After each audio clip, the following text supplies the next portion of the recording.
someone asked me like, hey, do you want to do you could be the umpire for the Packers charity softball game? And I was like, sweet. They called it the celebrity umpire. I was like, dude, I'm the least celebrity person on this field. So I don't know about that, but whatever. And then there was a guy from WIXX on like first base. They put me on second base, and the guy's like, the guy who handled me or whatever, the guy who told me to go there, he's like, yeah, it doesn't matter what you do. Just go live on Instagram if you want. We just want someone for content and kind of promote the event because the players don't promote it or whatever. Yeah, because it's fundraising. So then like Zadarius Smith, he just got there that year. He's fist bumped me. And he's like, let's go, and he's got a huge hand. And I would assume. Preston Smith was there, like all these big time dudes. And I was like, oh my God, like Robert Tunyon. But then, like, as I'm doing, I'm like so starstruck. I'm so like kind of nervous. And like, there was, I forget the player's name now, but he was yelling my name the whole time. He was like, Matt Ramage. And he was like going on. And I was like, oh my God, this is so crazy. Like a lot of these players, Kaiser, the quarterback, he came up and said, hey, I love your Instagram. I was like, what the heck? These guys know who I am a little bit. Like, that was like so stoked for me. But then there was a play that came in to second base, and they're like, everyone looked at me. What's the call? And I was like, I didn't know because I wasn't paying attention because it's Aaron Rodgers just right here. Aaron Rodgers, you got Devontae Adams was pitching. It was like so crazy. So then I just guessed. Because I wasn't, I was so like out of it. And I think I said safe. And then Aaron Rodgers started yelling at me. He's like, what are you talking about? Whatever. And then Devontae Adams was like yelling at me. But it wasn't like yelling like you're a bad person. It was more just like, in the game, they're competitive dudes. And then I was just like, oh man, that's horrible. So then I just like felt bad. And I was just, looked like Robert Tunyon DM'd me after the game. And he was like, you look like you're going to cry. We were all laughing at you in the dugout. I'm like, that helps. But, Welcome back, friends. Today, I drove to Green Bay, Wisconsin. I actually drove to Milwaukee this morning for a different interview and then drove to Green Bay from there to hang out with a Packers icon, but maybe not the one you would expect. My guest today isn't a player or a coach. He doesn't actually work for the Packers at all, but he does hang out with them from time to time. His Instagram bio says, quote, that cross-eyed Packers guy, but he's a whole lot more than that. Welcome to the show, Matt Ramage. What is up, dude? Thanks for having me. Dude, I'm glad that we were able to make this work. This is cool. Yeah, I've been seeing your content for a long time. When was the first time that you saw me? Because I remember the first time I saw you. I don't really remember what it was, but I started seeing you. You're just interviewing a lot of people. And like, it caught my eye because you have like that professional setup. I don't know many people with that. It makes it look all like, Joe Rogan, like it's next level.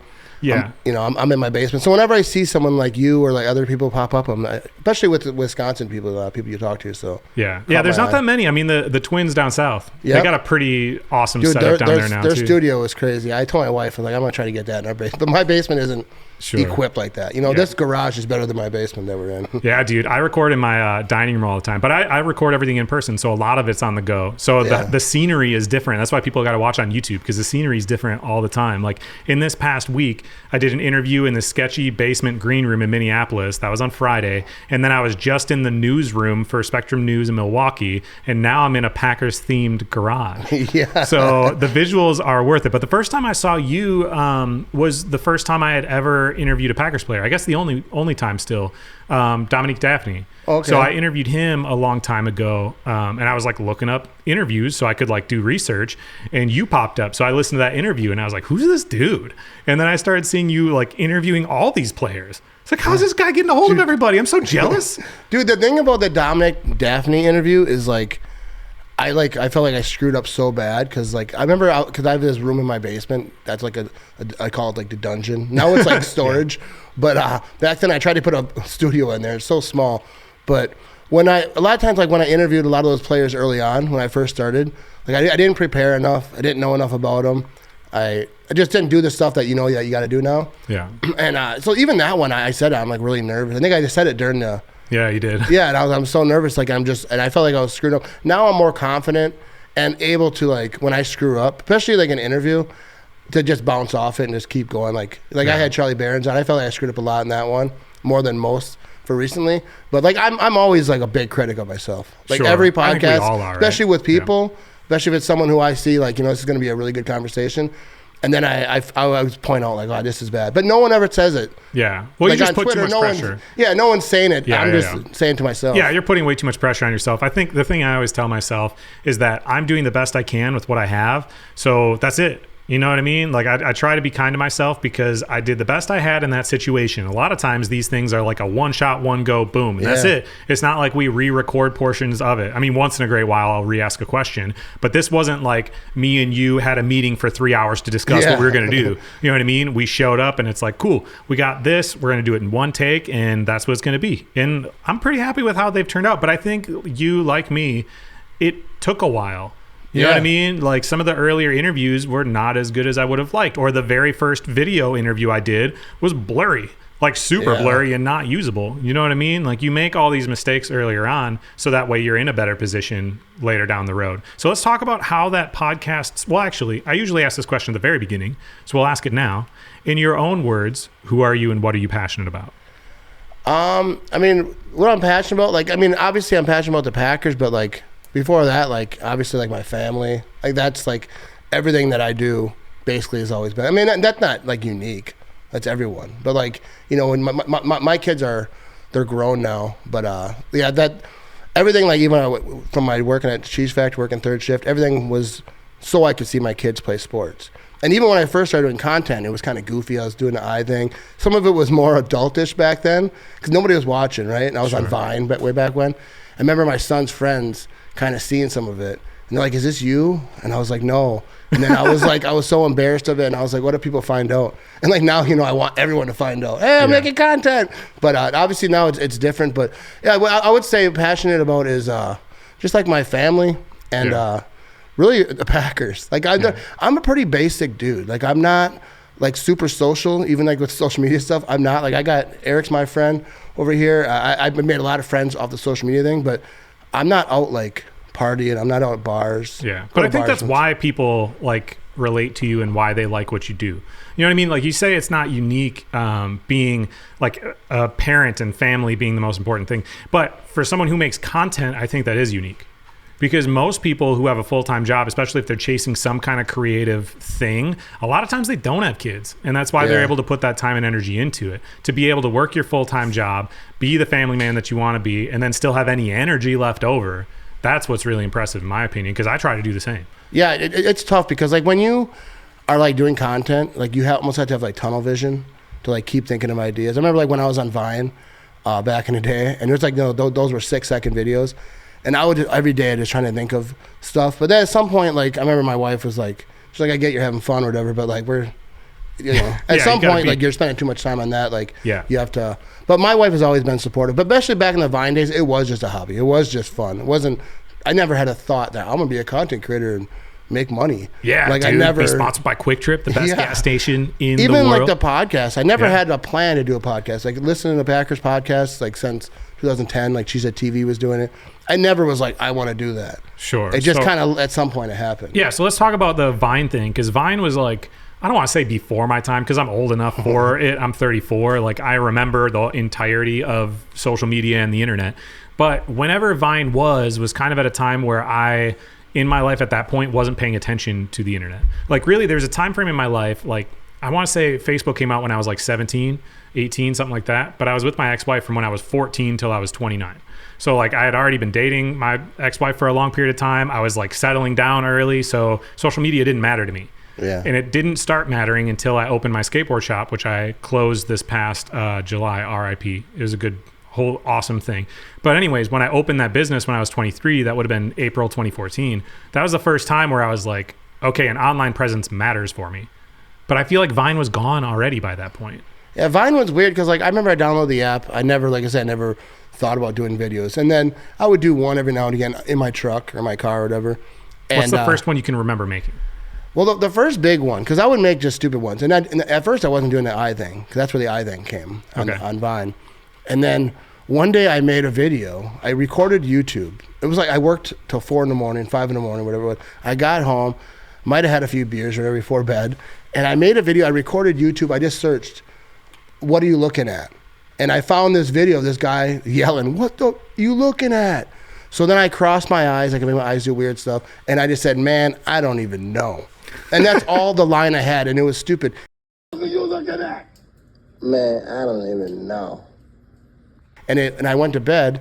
And I woke up and it had like 70,000 shares on Vine. And like I literally ran down the steps yelling to my wife, oh my God, like this. I didn't want it to happen. I didn't think it was gonna. That wasn't the point of it. But I never really thought it was an option like that. A video would blow up like that. And then it was everyone was on Facebook. It was like everyone, like best of Vine was, on Facebook. People were tagging me. Everyone saw it, and it was kind of like I wasn't really proud of it. I was like, because Vine was like kind of like a secret. Like we made some of the jokes were more adult. Like I was swearing. I don't really swear on my podcast or anything now because a lot of kids listen, but. It wasn't that mainstream. Yeah, it was just like a stupid hobby we did. And then when it blew up, like it was just so awesome. But then that thing about going viral is like it blows up. You're like, yeah, it's over now. I'm going to do this and that. And then the next video gets like 16 likes. Like, all right, maybe we got to keep going. Yeah, dude. I interviewed this kid, Jaron. Jaron is the man. He's from Chippewa Falls. And he's got like 1.1 million on Instagram and 3.5 million on TikTok or something. He's a content creator from Chippewa Falls, which is crazy. Yeah. Because two other kids who graduated the year before him, Grace Ryder and Wyatt Iden, both of them have like in the millions and hundreds of thousands on the different social medias. And they're all from this tiny little high school. Yeah. Dude, it's wild. But he was saying, one quote he said in there was, anyone can go viral once. What's hard is to go viral again. Yeah. And I think that is very true. And that's part of the problem. When I was talking to Brooke earlier at Spectrum News today, was people think one thing pops and then you're golden until that happens to you. And you realize even if you do have something go viral, if you don't have a platform, like if your profile doesn't have consistent, good quality content for a long period before that, people aren't going to actually follow. They'll just see the one thing. Yeah. And that's the thing. Like I could make eye jokes on TikTok every day. And they would do good. Like I have a video with 5.7 million views. Oh, wild. I have some viral stuff on TikTok. But I feel like TikTok's not as hard to go viral than anywhere else. No, I don't think especially with the eye thing, because people see something different. Sure. They stick around or whatever. But like I ran out of jokes and this wasn't as funny anymore. So I'm like, I'm gonna make those jokes and have fun with it. But I used to be like, I can't think of an idea, and I would just take stress because I want to keep pushing out TikTok content. But and I plan to get back to it. But the Packer content, the live streams is what is. Yeah. Like it's fun. It's like I know the numbers ain't gonna be as good, but it's more but fun. It's what you actually want to do. Yeah, right? And like the eye videos are funny. Like they're the ones that like I show my friends. Like if I think I made a funny video, I'll show people. But I mean, how many videos can you really make about your eyes and still have fun doing it? Like that's so niche. Versus Packers, there's so much to talk about. Yeah, and like that's why my like you mentioned my bio says that cross-eyed Packers guy. The reason I have that there is because I think it was a Minneapolis radio station. They trashed me, and they were like, that cross-eyed Packers guy, and Chicago talked to me about me too on the radio, and they all say, that goofy-eyed guy, whatever they say. Somewhere. That's why I put it in my bio because, like, I like being, sure, like especially because people don't forget about it. Dude, I mean, as far as a personal brand, it is fantastic. It makes you instantly recognizable. I was talking to my buddy Austin Bauer, who I believe he's a videographer, and he said that when you guys he did a commercial for Kwik Trip with Ryan Rubel and Rashawn Gary, and he said you were with, and he's like, yeah, it's funny. Ryan's like through all of his platforms has a lot of followers, but it was Matt who was recognized by everybody around the stadium. I was like, because Matt is very recognizable. That was the thing that was funny that someone mentioned is like when we were there, someone stopped and asked for a picture, and Rashawn Gary was like 4 feet away from me. Now I assume he knew it was Rashawn Gary, but he just didn't want to bother him, and I'm more approachable or whatever. But people do recognize that eye because if they think was that him. They see the eye and like, yeah, that was obviously him. No one else has that eye. For sure. So have you always had your eye like that? And at what point did you like accept that as like a positive, cool thing about yourself? So the thing is, like at school, it wasn't as bad. Like the older I get, the worse it gets. But it was still a little bit. Like my wife always says, I didn't notice it. But like that's what people say when they like you. Because people in school noticed it. I know that. Sure, like I used to feel really bad about it, like when I would talk to someone and they'd look over their shoulder because they don't know if you're looking at them or not. Sure. As a kid, that was like devastating. Someone did that. I was like, oh my, and it was so horrible. But then at some point, I was like, you have to use it to your advantage. Make fun of it. Like if I'm making jokes about it, then there's no joke you can make to try to put me down because I've done it better. That's what I always say on Instagram.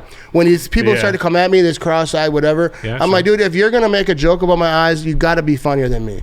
You got to do it better than me because otherwise you're just it's not doing nothing for me. But I do get that that's what it is, and it really doesn't bother me anymore. Yeah. Because at some point you have to just take it. Yeah. Own that. and make it your thing. And I did that. Yeah, as far as branding goes, again, it is amazing. My name is Chris Johnson. You know how much that sucks for trying to market yourself? Dude, it's so difficult because I'll never be the most, I will be the most famous Chris Johnson. I believe in it. Yeah. But to surpass CJ2K is going to be a long road to get to that point. So trying to have something that is like recognizable branding wise, it took a while. It was hard to do that. And even now, so much of my branding has been built around my skateboard shop for so many years. Now that I don't have that, that was a whole thing in itself of like, well, now I'm not the skateboard guy anymore. So now I'm just the podcast guy. But there's a lot of podcast guys. You know, thankfully in Wisconsin, there's really not that many of us that are doing it. Not like seriously not the way anyways. You're doing it. Yeah. Well, yeah, there's a lot of like random people. But like on your level or on mine or some of the other people, it's kind of a small pool. Yeah. There's really not that many of us. And we all do different things. Yeah. That's what I love is like, for me, I want as many people on my team as possible because your shine doesn't diminish mine. Yeah. It just makes me get like I'm next to you, I'm less in the shadow because my friend is succeeding. You know what I mean? And we're all doing different stuff. Like me and you have both interviewed Dominic Daphne, but that's it. Otherwise, you're doing podcast content and Green Bay Packers content. I'm doing something totally not related, not even specifically Wisconsin, you know, but we can come together for shit like this, which is super cool. Yeah, I think, dude, the one thing that like I think people should be doing more of is like shout out their friends. Yeah, absolutely. Like the Green Bay guy. Like every time I'm on a podcast, that's my friend. That's my best friend. I talk to all the time. And I think he does great stuff. I think you should be trying to bring people up. Yeah. You should be trying to help. You know, like Eric over here letting us use his garage for this thing. Like I feel like you say, it doesn't take anything away from you. You should be trying, like if you have a little bit of attention, you should be trying to help out your friends, you know, when you can, you know, not go crazy. But like I want everyone. If whatever I got, I want my friends to have it too. Dude, we all grow together. And even things just like on contract sides and stuff, you know what I mean? Like I interviewed Chris Cruzy a long time ago. Well, I've interviewed him twice now, but interviewed him a long time ago. Him having a contract with Kwik Trip helped me get a contract with Kwik Trip. Yeah. And then Jaron getting one, and then Wyatt having his, like all of my friends getting renewals on their contracts and stuff, that helps me to be able to get things. Same way with the Nicolay Law one or any of these other things. It's like, I want all of these people to be on my team. Let's talk about the podcast though, because I'm so jealous that you had Ha Ha Clinton Dix come to your house for the first episode. I know you were doing some other stuff before that I guess is swept under the rug as far as podcast content, but still, like, you got at the time a Pro Bowl like safety to come to your living room. How, dude? That was a wild thing because like first of all, like how it very first started, how Ha Ha like found me. Yeah, that was like Twitter or something, right? Yeah, I was making. He did a cleat video, right? Yeah, he was in the locker room, made a silly story on his Instagram, like hey, pretending to talk on the phone, but it was a shoe. So then I saw that and I was like, oh, and that's when I was still trying to do like, I was doing the eye thing still. And I was like, I can mix it in with the Packers and the eye joke. Yeah. So I picked up a cleat, made a video, and I was like, hey, haha, you know, act like I was, and I made it a conversation, like a little short video. And then I didn't really think anything of it, but then my sister texted me. And my sister's like a Nike athlete. She's a really good runner. She's like a Olympic semifinalist. Wow. And she texted me, she said, hey, did Ha Ha Clinton Dix follow you on Twitter? And I'm like, why would he do that? Yeah. So then I checked my Twitter. I'm like, oh my God, he did follow me on Twitter. It turns out that my sister, her website designer, was the same person who designed Ha Ha Clinton Dix website. Oh. So then my sister maybe commented or maybe retweeted it, somehow put it out. And then the web designer saw it, who also knew Ha, and said, hey, this is funny, you should look at this. And Ha Ha Clinton Dix liked it. And then he followed me on Instagram and he messaged me. And he messaged you? Yeah, and he's like, hey, I'm gonna repost this. But it wasn't a Nike cleat. It was and he's a Nike athlete, so I redid it. Sure. For Nike. And then he reposted it. And then people like started seeing it. So then he started sending me all types of different videos. Yeah. And short ones or whatever, and I would make them funny, and I would just do the eye thing. So then I said, hey, you want to come on my podcast? You know, I was like, why not ask? Yeah. And then he said, yeah. But at the time, like I had like you said, I had an original podcast, and I tested it. Like Tom Crabtree's on there a lot. Shout out to him because he's a good dude. But I really didn't have any guests. I didn't know what I was doing. I was just trying, and I quit. I was like, I suck. It's a lot of work. Dude. Yeah, I'm not good at this. So then I quit. But then after a little bit, I'm like, no, I'm going to try it again. I just had to figure out what didn't work and try it again. So and the thing is, I had Instagram followers. So Packer players followed me because I post a lot of memes and just kind of goofy Packer stuff, and they, for whatever reason, liked it. And then, so I asked Ha, like, hey, I'm gonna start this podcast back up. Do you want to do it? And he said, yeah. And I was thinking, like, I'll do it any way you want. And he's like, I'll come to your house. And I was he offered to come to your Yeah. And I tried to talk him out of it. I was like, I wouldn't say talk him out of it, but like, Yeah. I was like, we can do it anywhere, you know, to be convenient, because he was traded. Were you trying to push it to be in person, or I would assume it would just be virtual? But Well, at that time, I didn't really know what I was doing. But yeah, Oh, yeah, sure. I think he kind of brought it up. Wow. We'll do it. I'll do it at your house. I'll come to your house. And I was like, you know, we could do it somewhere else, more Yeah. convenient, because he got traded, so he was back taking care of his stuff. Yeah. Like in, you know, where he lived. yeah, or because whatever he was living in Washington. Yeah. And came, or DC. Yeah, he got Washington, traded to DC. Washington Yeah. for. Okay, yeah. So he came back to take care of his Green Bay stuff. So then I was like, well, I can meet you in Green Bay, because like I live north of Green Bay, and then he had to go to Milwaukee, I think, to take a flight. So I was like saying, you don't got to come to my house. That's a lot. And then he did, and I live in a small town, and like that was the conversation throughout the town. She was like, Ha Ha Clinton Dix was here. But yeah, he did that thing, and I was so nervous. I remember like before he got there, because I was not a podcaster. I still don't like see myself as like a serious podcast. Like I have fun, I goof around, but like, Sure, like why you have don't you? I don't know, because like you have serious conversations. Like we're just goofing off, like me and my friends basically talking about the Packers. I mean, I get to Sure. talk. I've interviewed players, and then that's kind of different. But even then, I'm just asking them like you know, when did they become a fan? And you know what I mean? But anyways, Yeah. with Ha Ha, then yeah, he came there. I was super nervous, but as soon as he got there, like he like calmed me down. Like he's like really, I would say Ha Clinton Dix is like the most wholesome dude Sure. I've ever met. He's like not fake nice. Yeah. Okay. Like he's like, you have a conversation, because after I think it was the Colts game, one of those games when he was there for being like a former player. Yeah. He asked me to meet him at a bar, and we had lunch together. Eddie Lacy was there. Wow. And it was the funniest thing, because like there was a guy who was like next to us who was just like, what's going on? Ha Ha Yeah, Clinton Dix sure. is here. No, and Eddie Lacy is here. He didn't know who I was, but Who's this guy with him? but you could just see like every conversation I had with Ha Ha. Yeah. He's just he wants good things for everyone. He wants everyone to be happy. He wants everyone to get theirs. Yeah. He's motivated me a lot. All the players I've talked to really have. Yeah. When you like listen to players, even in interviews, that's how you become great, by like having that mentality like that they have, and Yeah. how they don't drag each other. Yeah. They're, even when players go to different teams, they're still their friends. Or like you see them in the Instagram comments saying, "Man, go get it." Yeah, there's that camaraderie. Yeah, that brotherhood. that's one thing about players I think people could have better at, is like rooting for your Yeah. fellow man. Yeah, dude, I totally agree. And I think the imposter syndrome is something that we all struggle with, you know what I mean? And I think what you're doing is definitely on the same level as what I'm doing. We're just different lanes. You know what I mean? Like maybe I have a little bit more equipment or whatever, but we're just different lanes. Yeah. Like you're doing live streams talking to or with a whole bunch of fans. You know what I Yeah. mean? You have way more personal fans than I do. I just have different conversations and do it in a different way. But like I said, we all shine. We all succeed Yeah. together. I know that Tom Crabtree, you had mentioned he was on your show before in the pre-Matt Ramage show, before the current Matt Ramage show. How did you actually meet him? Dude, the Tom Crabtree situation is pretty cool, because he was like one of the first players on Twitter that I kind of like was like, this guy's awesome. Just the way he was tweeting or whatever, and he was always interacting with fans. Was this when he was still playing for the Packers? Yeah, this is like 2010. Oh, during the Super Bowl year. Okay. Yeah. So he was very vocal on Twitter, and he followed me, and then like we've talked, you know, a little bit, and he was really cool to me. And my son actually did a report. I said, hey, my son wants to do a report for you. Oh, like a school report? Can he DM you and like ask you questions? Wow. And he's like, for sure. So he did that. My son, I think he got a good grade on it. He talked to a football player. Sick. And then when I started the podcast, I was like, hey, you want to come on my podcast? But like he was like basically the only guest. Like every 3 weeks, I'd be like, hey, you want to come on my podcast? And he's not listening to my podcast. So and nobody was, but he would come on thinking he's just one of the guests. But like I really didn't have anyone else. I tried doing solo. It's really hard to talk to yourself. Yeah. I mean, I got better at it now. I do live stream stuff, Sure. but you're still not talking to yourself. You have comments. Back then, it was just me. Dude, I've never done an episode by myself for a reason. Yeah, it's so hard. Like, Yeah. because you make one mistake in your brain, and then you're just like, all right, let's start over. Yeah, And yeah. you're doing the same thing for 14 times. Like, all right. Yeah. But so how you many- need someone. You don't. Not everyone does. I do.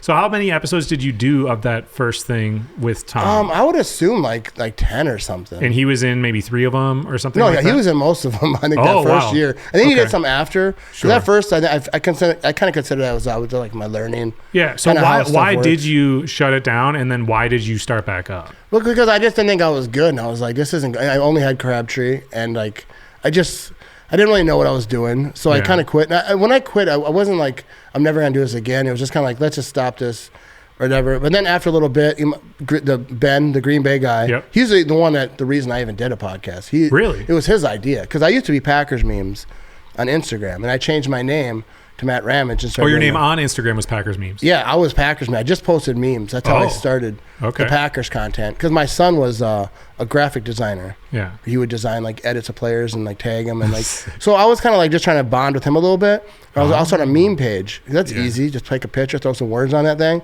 and I did pretty good. Yeah. And I started getting followers.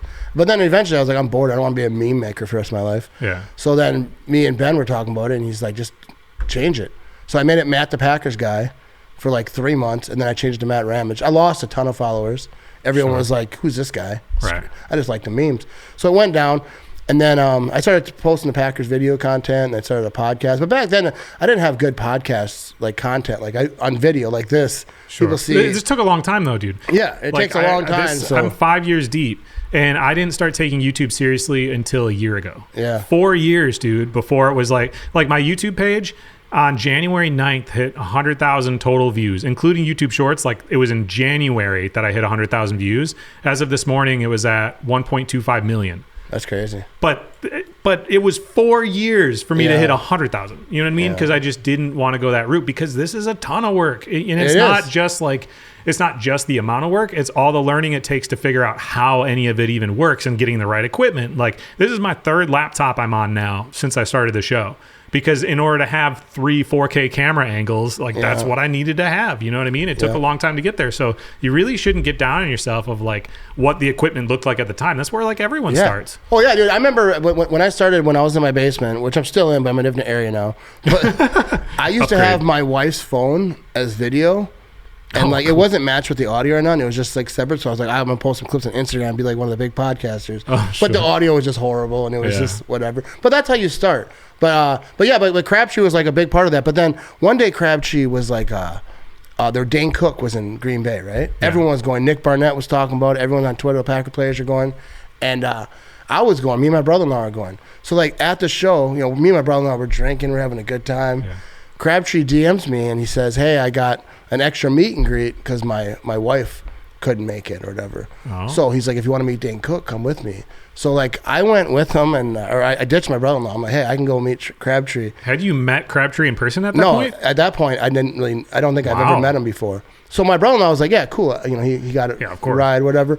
And I met up with Crabtree, and I was more excited to meet Crabtree than I was Dane Cook. And I was a huge Dane Cook fan, still am. I like Dane Cook, and but I was like, oh my God, I'm hanging out with a Packer player. And people are like, Packer player? And he's like, dude, be quiet. Sure. I don't want that kind of attention or whatever. But I was jacked about it. And then I remember some lady, because Dane Cook was like, you can't touch him or whatever. Some lady ran full speed at Dane Cook, like arms out, legs out, like to wrap herself around him. And like this security dude grabbed her and like drug her. It was like, that was funny. I actually talked to Crabtree about that. I was like, do you remember that? He's like, yeah, I think I do. That was one thing I remember the most. But, and then, Crabtree was always cool with me. And then, so when I started the podcast, when I first started, like the Ha Ha Clinton Dix was my first episode, I was talking to Tom about that. I'm like, you'll be my first guest. I'm going to come back, and I learned. I'm going to try to do better. And but then Ha was like, oh, I'll come on your podcast. And then Crabtree's like, he should be your first guest. Yeah. Because that's a big guest or whatever. He should be your first guest. You can't turn that down, dude. Yeah. So then, so that's kind of how it happened. But yeah, Tom Crabtree, I say Tom Crabtree, Ha Ha Clinton Dix, and even Preston Smith, are the three players that like helped me, not just like coming on my show, but even advice, having conversations with them. Like I don't know. I feel like players are very inspiring because their mindset is different than everyone else. That I think everyone's successul is though. Dude, I understand exactly what you're talking about, because I just had a clip go viral the other day on TikTok. It's like 1.2 million or something, which is by far the most I've ever had of anything in anything I've ever made. And it was my buddy Wayne Hoffman. So Wayne Hoffman is one of the bigger illusionists in the world. Like he does mind reading. Like that's his shtick. But he's been on Ellen DeGeneres, and he's been on Fool Us, and like tons of major TV shows and whatever. I interviewed him in Florida a long time ago, and dude just changed my life. Like the way he talked to me changed my life. We became good friends, and now we just like hang out and talk. And so I went and interviewed him a second time. This was like 3-4 years after the first time.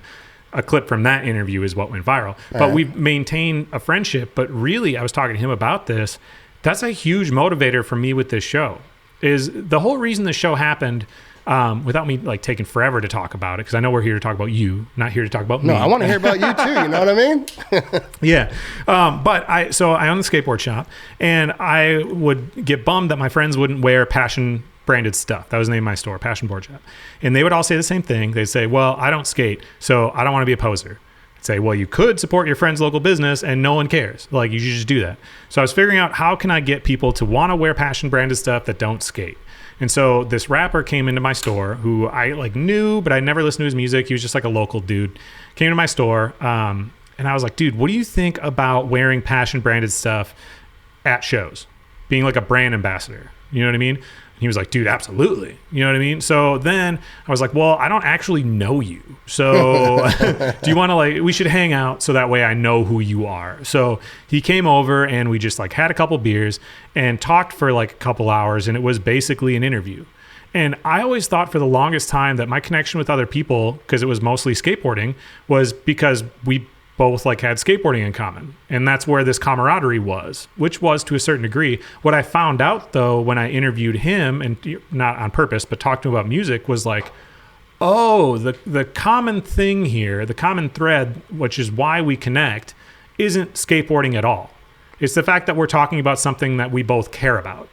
And in most circumstances, that was we both cared about skateboarding. But talking with him when he really cared about music, I could relate to that. And it got me excited. And as I that was what really triggered me to go, oh, okay, well, what do you I've been thinking about doing a podcast for a while. Do you want to come over next week and just like fake, record this conversation? He's like, yeah, why not? So we recorded it with just the internal mics on my laptop I already had at the time. Yeah. Turned out way better than I thought. And then it just kind of snowballed. But it has been intentional from the beginning that I'm selfish on which guests I choose, because they're people I personally am interested in talking to. Yeah. Whether or not I think it's just going to be fun or I think I'm going to learn something, but the majority of the time I can learn things. And the premise of the show, the whole point people listen to this, is to get inspired based on somebody else's story, not to do the same thing that they're doing, but to go, okay, this is what worked for Matt Ramage to do this thing. I bet I could do that, but in this direction, and make it work. I think, better. Dude,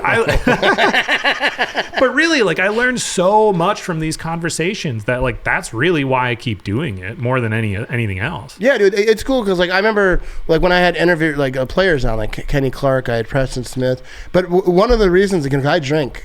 I say I'm on the only podcaster that interviewed Preston Smith probably half in a bag, you know what I mean? Yeah. And it's because Tom Crabtree, because I used to get really nervous. And I told him, I was like, man, I get nervous. And he's like, I sometimes just have a drink beforehand. Like I do radio stuff. He's like, I'll just have a drink. Yeah. So then I started doing that. But then I think sometimes I'm like, I had too much. Because me and Tom one night did a podcast. We were both drinking. And I didn't post it that night, which I usually do.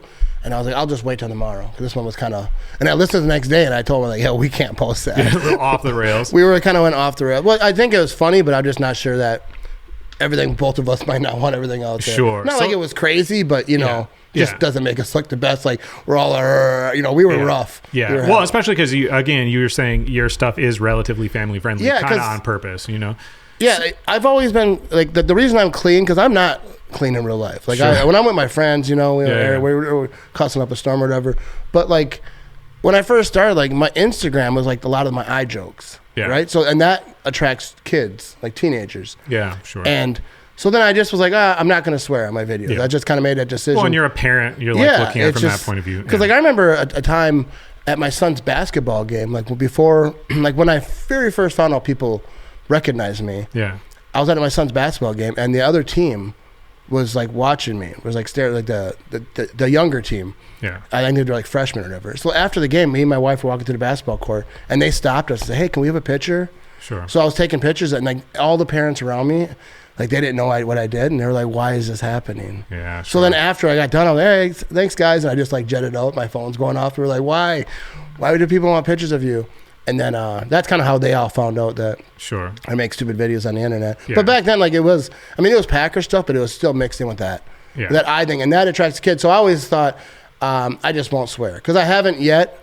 Yeah. And now, I get sponsors and stuff or whatever too. But like I just think if kids are following me, and I think there's something to do with people having a Packers podcast they can listen to with their kids in the backseat. If they don't want them. Why limit yourself if you don't have to? Yeah. You know what I mean? Because your content wouldn't be better if you were it wouldn't swearing. be. You know what I mean? Yeah, it wouldn't be better. Yeah, and I don't I do swear, but this is on the radio, so I have to bleep it out anyways. Yeah. So I pretty intentionally avoid any kind of conversations that would go down a rabbit hole like that. Let's talk about the branding though. So how do you really have made this whole thing, your name, a brand. Not only do you have the show, you got all the different social media platforms. You can go to thematramage.com. You got a whole bunch of merch and stuff. Like, you've built this into a whole business.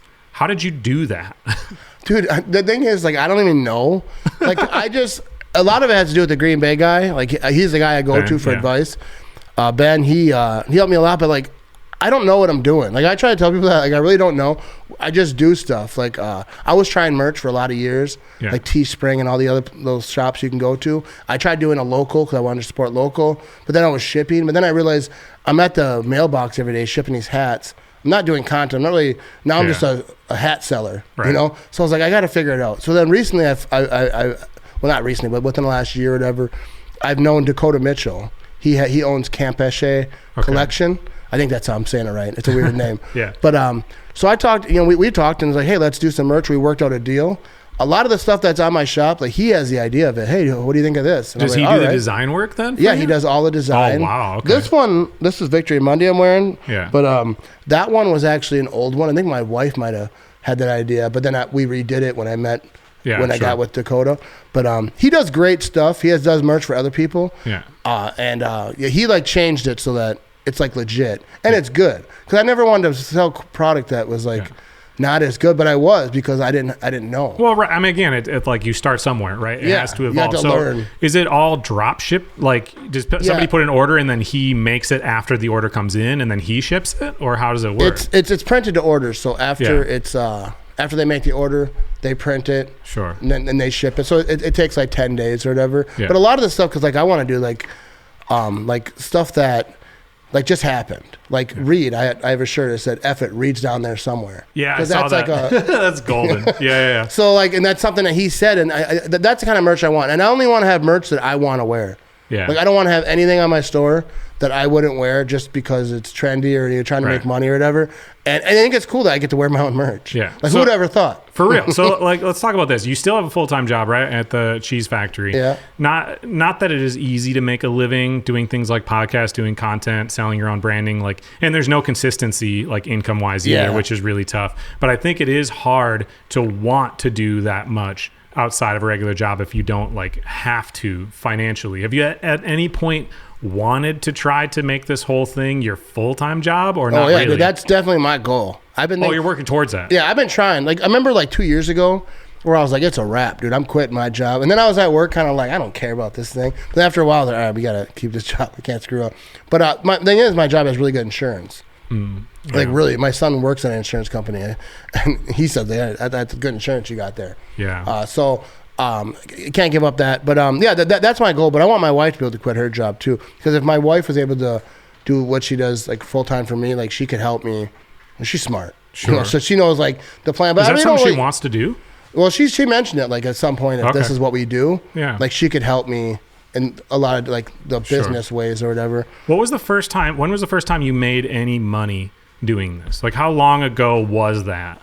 Like, I remember Mac's Macaroni and Cheese Shop. They gave me a $50 gift card to make a post. Yeah. And I love Mac's Macaroni and Cheese. We'll give them a shout out. Yeah, I think it's a great establishment. But I was like, yeah, that's awesome. But then I met. When was that? That was, I don't know when. I think it was like 2 or 3 years ago. That was right before I met Brent, from Mize Agency. And then he hit me up and said, at first I thought it was a scam, because I get him all the time, like, hey, whatever. And then he said, you know, I talked to him, and he represents a lot of, I don't want to name drop, but he represents a lot of big time Wisconsin folks. Yeah. And I was like, all right, let's do it. And then that's like when things changed, because he could actually I didn't know what I was doing. Like, I remember making videos for Kwik Trip, and not because I was like trying to get money or whatever, but I love Kwik Trip. Yeah. It aligns with everything you do. Yeah. It's like part of the life in Wisconsin. Like, you go to Kwik Trip. And I love their macaroni and cheese, so I made some videos. And I remember a friend saying, they're never going to sponsor you. I don't know why you're trying. I literally have a friend who said that. And I was like, well, I'm not even like trying to get sponsored. I mean, it'd be great, but that's not the goal. Yeah. I just made a video because I make videos and I like Kwik Trip, but what's not, I just did a stupid review, but I actually got a few numbers. And then someone, I remember, commented and said, hey, I told Kwik Trip, I know someone up top about you. Yeah. And they must not have been impressed. No one hit me up. So I emailed them. Like, hey, I'd love for you to sponsor me in some way. Like, let's talk. And then they were like, yeah, maybe someday. Yeah. But right now it's not a good thing. But then when I got with Mai's agency, he's got connections with Kwik Trip. Kind of got that. Same with Nicola Lawler. Like everything that I have is because of Mai's agency. When did those come in? Like when did you start working with Kwik Trip? It's been a while, right? I think it's been 3 years, right? I think it was three seasons. I mean, it took me a long time to get a deal with Kwik Trip too. Like longer than that. I was kind of chirping at them for a while. Like I DM'd them. I don't know how many times. Eventually, I got an email address out of them. Sent an email. They're like, "Wow, we're not really interested in getting in a podcast space." It's like, "Oh, well, I'd still love to work with you." And they're like, "Well, maybe in the future. Yeah, you can hit us up in 3 to 6 months." 3 to 6 months later, I hit them up, and they're like, "Yeah, I'm still not interested, but maybe in the future." Hit them up again. Like it took a while before. Yeah, I think maybe that's just because they want to make sure you're serious. Yeah, that you like really do want to work with them. Yeah, and you're really doing content. You're really. Yeah. So let's talk about how the content has changed because you are still doing a podcast, right? And that's coming out what, weekly? Yeah, I do weekly. The podcast thing I'm trying to up a little bit because I'm trying not to do live stream podcasts.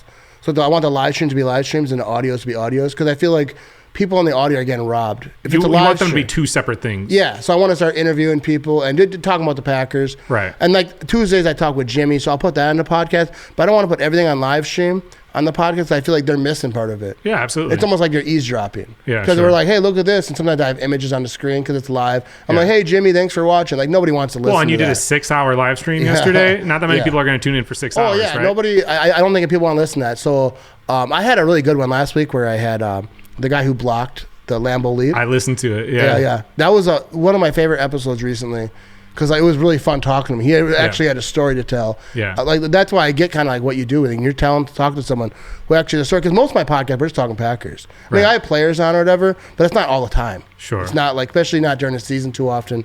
I don't like to even bother them. Might get Kenny Clark during the bye week though, so keep on for that. Hell yeah! So, how many players have you had on at this point? And I know you had already known Tom Crabtree, who's a tight end, and then Ha Ha came to your house and you met him through Twitter. Who is the next guy? And was it just like DMs to people? Well, Preston Smith, who is like one of my favorite guests, he was in Washington when Ha Ha Clinton Dix got traded. Oh. So I think he kind of knew about me before then because when he signed with the Packers, Preston Smith followed me right away. Oh, wow. Yeah, so then we started talking or whatever, and I was trying to I don't think Preston Smith really likes podcasts that much, so that's why he did it once. I asked him to do it again, and I'm sure if I pressed him, he probably would or whatever, but I was like, I don't want to be that dude or whatever. Right, yeah. It's not really his thing. But Preston Smith's been always huge. I DM'd with him a little bit, not as much anymore, but he's given me advice, even which is funny because he's so younger than me. Sure. But like I feel like he knows stuff. Yeah. But yeah, he was definitely the second one. Him and Kenny Clark. Sure. Like I had Daphne on. I had some guys on that.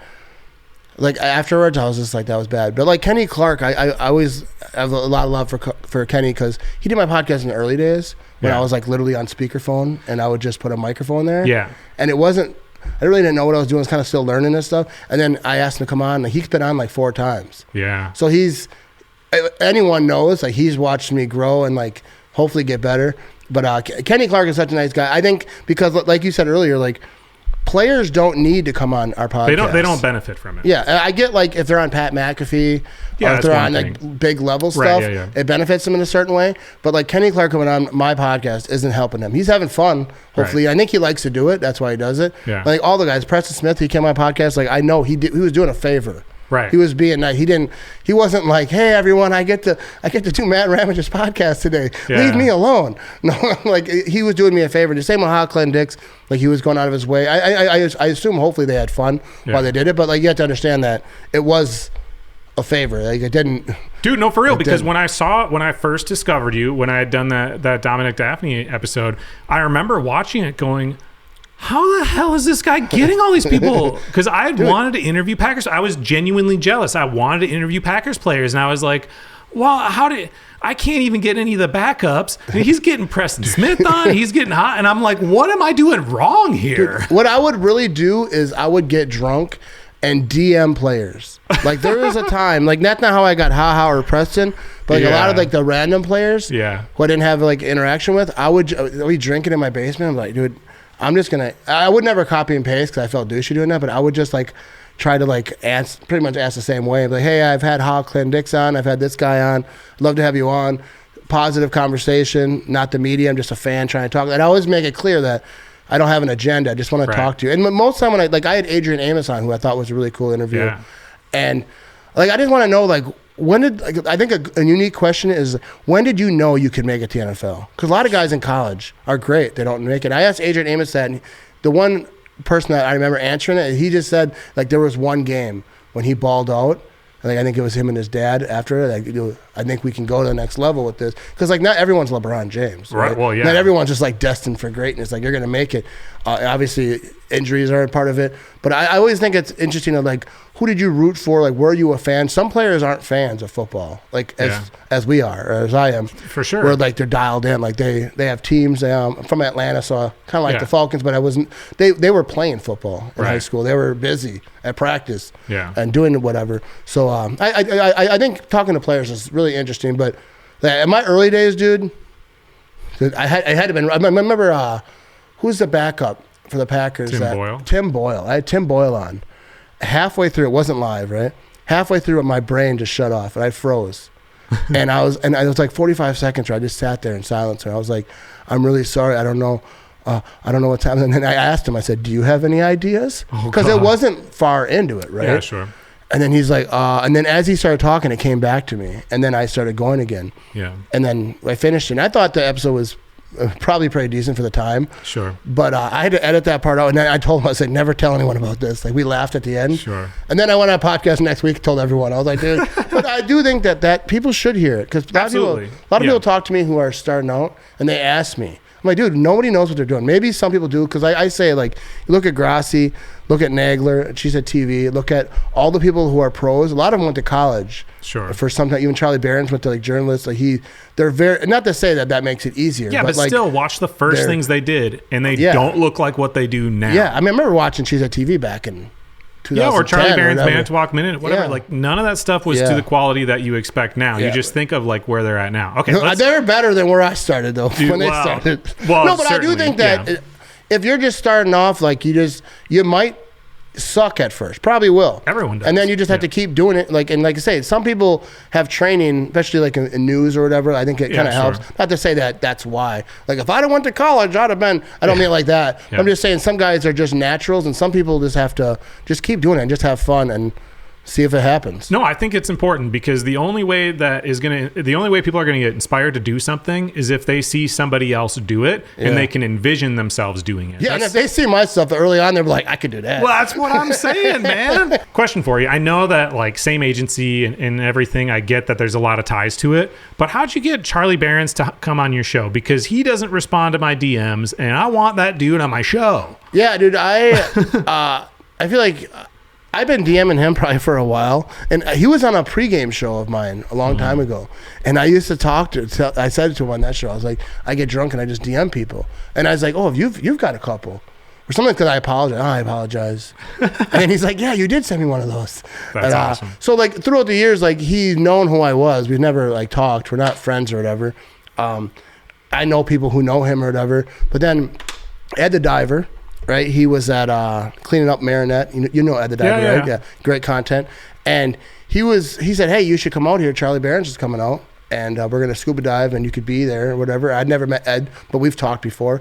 So then I went down there, and it was like after work. I had a horrible day at work. I work at Cheese Factory, and I was just like, I didn't want to go. I was like, I want to go home and just lay down. It was a crappy day. And then, so I went, though, obviously. And then they went out scuba diving. Christy, who is Ed's now fiance, we just hung out under a bridge, like, picking up dirt, because it was like raining and they were doing their thing. But then I met Charlie after. I remember, because Charlie was like, hey, I want to do your podcast. He said that to you? Yeah, because I wanted to get, like, a picture, say hi to him, whatever. But I didn't want to be a bother either, because it wasn't about me. They were doing their thing, but I was just there. And then he said, because I've asked him before, you know, in DMs or whatever, and he's like, yeah, I want to do a podcast or whatever. And then I was like, yeah, absolutely, any single time you want. But then, so I got that done. But like, that was such a weird thing that day, because I had a chipped tooth that got fixed. And then like right before that, the day before Charlie Barron's podcast, like it like broke again. Oh. Like just eating, I think I was eating chicken. It wasn't from Kwik Trip. It was from somewhere else. It would never be from Kwik Trip. It was a grocery store my wife got. I blame my wife, honestly. But then, and then right before I went to record, because I was at work, so I had to run home and get my stream set up. It wasn't the TV where I project. I have a laptop like you, and I projected onto my TV. Oh, okay. So that the camera's next to the TV, so I'm looking at the camera, so it looks like I'm looking at them. Yeah. Otherwise, you know, you're looking out at your laptop, you're not really having a real conversation, but it wouldn't work. Oh. So it was only off my laptop, so I'm like kind of looking down, and it just kind of threw me off. I felt like I was off. I think I was still decent. No one said I sucked. But I don't think it was as good as I wanted to be, because Charlie Barron's is like someone who I like wanted to talk to. Like I wanted to, Everyone which in I Wisconsin, did. yeah, Hear his story, because I think his story is so unique. Like I met when he was at the Diver on the river, like firefighters were coming up, like and they're not the fire trucks, but like the pickup trucks, and they're like, yeah, they want to meet him. Charlie went there after the police station and met the cops. Like everyone loves him. Everyone wants a piece of him. Like everyone wants to say hi to him. And he's really just such a nice dude. Like he's like the players who I've met, they've all been like legit nice. Charlie's like the same way. He's like, I think it's cool with like when you meet people, and like they're not ego. They're not like all like acting like who they are. Like Charlie does so much to help out, to say hi to police and firemen, and it's just people that you should like in the community. They don't want to talk to me, but if they did, I'd like to think I'd do the same. But yeah, well, I think that does, like, if you weren't nice, I don't think he would be nearly as successful. Oh yeah, you know, and what I he mean? really is like that Midwest nice, because like the Midwest nice, I think is funny. Like I have some of it, I don't have all of it, because I'm not holding the door for you that long. I'll hold the door, but if you're not sprinting, I'm letting go. I got something to do. But you know, he really is though. He was super nice with everyone. There's a lot of people there, chit chatting with them, and I think it's cool like when you meet people, like you say, and they're just not like douchebags. Really. Yeah. No, really, I have not met that many that are awful. Let's talk a little bit more Packers. What is your favorite Packers memory? Favorite Packers memory? Yeah. I mean, I don't know. That's a tough one. I mean, the Super Bowl is like the easy one. Like, I would say like there was a playoff game. I don't even remember the playoff game, but I remember like both my sons. I have a picture of this. We're sitting there. My wife took a picture in the back, and it's Greg. Like Greg Jennings. I think maybe a Jordy Nelson jersey. But like that's one of the moments that I remember, because I was watching. Like my kids were that perfect age where you can watch Packer games with them, and you can celebrate, and they actually know what's going on. One of my sons tried to pretend he wasn't a Packer fan for a little bit, but he's like, rebelling. I'm not sure like if I have a favorite game. Like I have favorite moments like mostly like with my kids before all this streaming stuff, watching the Packers with my kids and just being so happy, and like even bad losses, my son's crying, and like you know, and because I got them like so.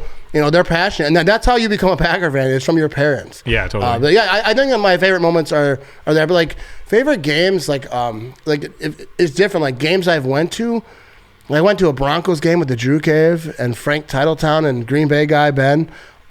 Those games were like so much fun. Just being there and like afterwards partying and puking in Anduzzi's bushes. Dude, I want to come out to Green Bay just to hang out with all of you guys just for a game. I need to come do that at some point. So how many players have you had on, and what is like if you could pick any player, let's say they don't even have to play for the Packers anymore currently, could be someone from the past, any player at all, who would you pick?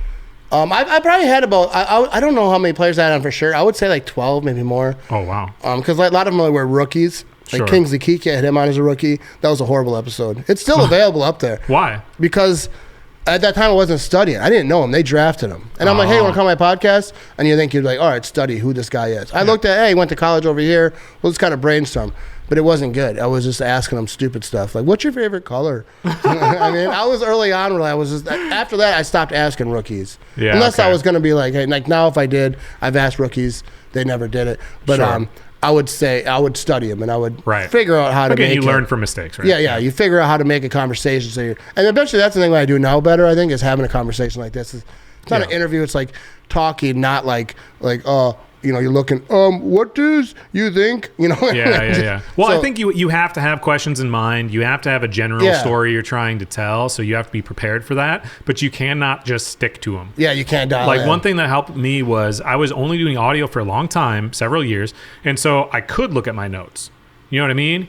But I found when I first started doing video, I only had one camera angle, and I was like, well, I don't want to be looking at my notes because I can't pan the camera away. Now I can just have the camera on you. So, but still, I got in the habit of like, well, I don't want to reference my notes. So instead, I would just focus on what the other person was saying instead of thinking about my question. And then I realized that based on what my guest was saying, whatever question pops into my head in that moment is probably what the person listening also wants to know. Yeah.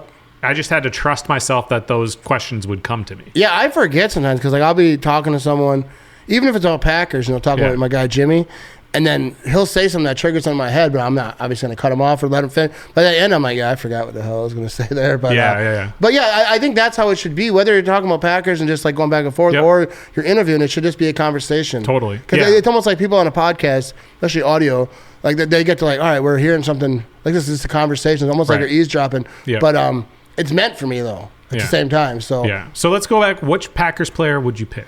If you could have anybody on the show. I think, dude, Don Mikowski. Don Mikowski, I don't think he'd do it, but I actually met Don Mikowski. Don Mikowski was like the player I loved, like more than Brett Favre. Back in the day, we were heated as like 13-year-olds, whatever how old I was, that Brett Favre took over for Don Mikowski. We loved Don Mikowski in my neighborhood. There was no slander in Don Mikowski in my neighborhood. But I met him one night after a game, me and my son. My son's, he's 24 now. But we were drinking. We were coming back. And we're walking on the sidewalk, and we met Don Mikowski. I was like, yo, you're Don Mikowski. And he's like, yeah. And he was getting ready to go into Uber. I'm like, yo, can I get a picture, this and that? And then my son says, yo, my dad effing loves you. And then he was like, hey, pretty much was like, don't talk like that in front of your dad or whatever. Or he said, this effer loves you. Yeah. And then he's like, he's not an effer. He's not your father or whatever. Wow. Which I get that because But me and my son, the relationship we had, especially like drinking was, I didn't obviously take an offense to it. Right. But my son knows, like, I've been talking about Don Mikowski my whole life. I was like, dude, if Don Mikowski didn't get hurt, he would have done what Favre did. Maybe a little bit differently. I do think that Don Mikowski had the skill. He was almost MVP one. I think he was MVP candidate. I mean, I was young at that time. Sure. But anyway, Don Mikowski, his story, he was the first jersey I ever had. It wasn't really a Don Mikowski jersey. It was just a green jersey with a 7 on it, and we called it that. But he's definitely one of my favorite players. Because I feel like whoever's your favorite player when you're like 12, 13 years old, that player doesn't fade ever in your life. Yeah. I guess I can't. I mean, I've been a Packers fan my whole life. Like, my earliest Packers memory probably would be us winning the Super Bowl 97. Yeah. Because I was born in 90. And I remember watching that game with my dad. But that's like my earliest. But I didn't pay attention to the Packers like a lot until high school probably. And then it really, I think a lot of it, again, talking about like family, was because my dad's a big fan. Yeah. But we don't have like much else in common. Like, my dad worked for the DNR. Like, he's a fisheries technician his whole career. He's a big hunter and like all that. Yeah. I'm covered in tattoos. I do artwork and I'm a skateboarder. Like, we don't have a lot in common. Dude, I used to be a skater back in the day. Until I was 12. I remember like, like Tony Hawk. I remember getting the Tony Hawk board, and it was like a big thing because we weren't super rich. Dude, he liked some of my posts, and I was so geeking out about it. I interviewed Willie Santos, who was one of the first people who was pro for Birdhouse when Tony, so they rode for other companies before. But anyways, he rode for Tony Hawk's company for 25 years. So they're like really good buddies. Yeah. And I interviewed Willie Santos in Florida, in Tampa, and some of those clips that I posted where he referenced Tony, I tagged him, and then Tony Hawk liked him. And I know he manages his own social media, so that was me geeking out of screenshotting, like, oh my God. Or actually, Daywan Song. You know Daywan, right? Yeah. Yeah, Daywan follows me. That's awesome. Yeah, dude. Dude, there's certain things like on Instagram, like Usain Bolt follows me on Instagram, right? What? He's a Packers fan. Doesn't follow all the Packer players. He follows me, which is so mind-boggling. And I actually asked him to come on my podcast, and he kind of said, yeah. But I think his people might have been like, no. Yeah, sure. Because, he's big. He's beyond. Yeah. He's but again, I mean, you're having people who had no business coming on your show doing it, so why not? Yeah, why not? He can do it. And he, but he'll like posts. Like Sure. a lot of times, I'll have memes or I'll have different stuff or a clip. But like when it's me making a joke and he likes it, You just dude, geek I'd out. be like, I told her to my wife, yo, Usain Bolt liked the joke. You didn't care for it, but the fastest human on earth thought it was hilarious. Well, Yeah. at least he tapped. Dude. He had tapped the like button. That's it. Dude, well, still, that's incredible. Okay, I want to get one more story out of you. All right. So I know you still have a regular job, so we'll ignore that part. But when you do something that you're passionate about for a living, or just in general, you get to have really unique experiences, and they're really meaningful to you. They're why it's worth all the hard work. They're usually not financially driven. What's the story of an experience that you got to have that you're really grateful for? Dude, there's so many, like I did Kwik Trip. We got to jump off the cliff, whatever. What's it called with the energy drink? Red Bull. You jumped off a cliff? Well, it wasn't a cliff, but it was like, Like everyone bungee made like a jumping? ship, right? Everyone made like an airplane. See who could go the furthest. They'd push it to Oh. Red Bull. I forget what it's called now, but Kwik Trip made like a bus, and they pushed it off the cliff. Yeah. And I was part of the team, so I got to. And then after, like, we're gonna jump off because it's like a high dock or whatever. Oh, okay. And Into then everyone water? else was like, I'm not gonna do it, and I was like, Is it into water? What was yeah, it? it's in the water. Oh. So I was kind of like scared because I'm not that good of a swimmer, and I'm like wearing regular clothes, but I'm like, I'm doing this because you only get one shot, Yeah. one opportunity. Eminem's. But so I was like, I'm gonna do it. So I jumped in, but underwater, dude, felt like I was down there forever, and I was dying. And then I come up and, I'm like, Yeah. and then a ski-doo comes up and like rescues me or whatever. And then, there was interviews, not by me because Kwik Trip girl, shout out to her, Cassandra, she was like on top of this thing as they get pushed. I was just one of the pushers. They knew if I was on top, I'd probably die. But that was one of the coolest things. But I think one of the absolute coolest things that scared me the most is the Packers have a charity softball game. And this is like before I signed with anyone. Someone asked me like, hey, do you want to do you could be the umpire for the Packers charity softball game? And I was like, sweet. They called it the celebrity umpire. I was like, dude, I'm the least celebrity person on this field. So I don't know what we call that, but whatever. And then there was a guy from WIXX on like first base. They put me on second base, and the guy's like, the guy who handled me or whatever, the guy who told me to go there, he's like, yeah, it doesn't matter what you do. Just go live on Instagram if you want. We just want someone for content and kind of promote the event because the players don't promote it or whatever. Yeah, because it's fundraising. So then like Zadarius Smith, he just got there that year. He's fist bumped me. And he's like, let's go, and he's got a huge hand. And I would assume. Preston Smith was there, like all these big time dudes. And I was like, oh my God, like Robert Tunyon. But then, like, as I'm doing, I'm like so starstruck. I'm so like kind of nervous. And like, there was I forget the player's name now, but he was yelling my name the whole time. He's like, Matt Ramage. And he was like going on. And I was like, oh my God, this is so crazy. Like a lot of these players, Kaiser, the quarterback, he came up and said, hey, I love your Instagram. I was like, what the heck? These guys know who I am a little bit. Like, that was like so stoked for me. But then there was a play that came in to second base, and they're like, everyone looked at me. What's the call? And I was like, I didn't know because I wasn't paying attention because it's Aaron Rodgers just right here. Aaron Rodgers, you got Devontae Adams was pitching. It was like so crazy. So then I just guessed. Because I wasn't, I was so like out of it. And I think I said safe. And then Aaron Rodgers started yelling at me. He's like, what are you talking about? Whatever. And then Devontae Adams was like yelling at me. But it wasn't like yelling like you're a bad person. It was more just like, in the game, they're competitive dudes. And then I was just like, oh man, that's horrible. So then I just like felt bad. And I was just, looked like Robert Tunyon DM'd me after the game. And he was like, you look like you're going to cry. We were all laughing at you in the dugout. I'm like, that helps. But that moment though kind of taught me because like even Preston Smith after that's when I kind of started talking to him because I was before the first season. And he's like, when you get opportunities to be around people, don't take it lightly. Don't get scared. You will never be in a room you're not supposed to be in. I think that was a word that he said. You'll never, and that like kind of like stuck with me. It was like, dude, you had, not that I was going to like change my life in that thing, but like that should have been so much fun. Yeah. You're around all your favorite players. Like and you just kind of got freaked out. But if it ever happened again, I'd do it better, but they didn't ask me to do it again. No, but it was cool. But actually after I DM'd Devontae Adams and said, hey, I'm sorry I screwed that up. I did feel bad. I felt horrible. Did you make the wrong call? Oh, yeah, definitely. Oh, okay. It was absolutely the wrong call. I just wasn't focused on the game because it was like all these players are happening, and and then but I DM'd Devontae. I'm like, sorry about that, and he's like, no, dude, it was all in fun. Don't worry about it. Like that was, but like they told me I'm not like a real umpire. Yeah. Like if they just said, "Hey, you're Right. the umpire," and first of all, why am I the umpire? I don't even watch baseball. And then I remember Rogers, like, it was like 10 minutes later. He's like, "Are you umping or just hanging out?" That's what he said to me because he was, he's a competitive dude. Yeah. And I was like, I don't think I'm just hanging out. Like, I don't know. Like, Sure. what do you think? I'm an umpire. I travel from charity softball game to charity softball game. Like, I don't even watch baseball, bro. I'm a Packer fan. See, this is why Rogers hasn't been on the show.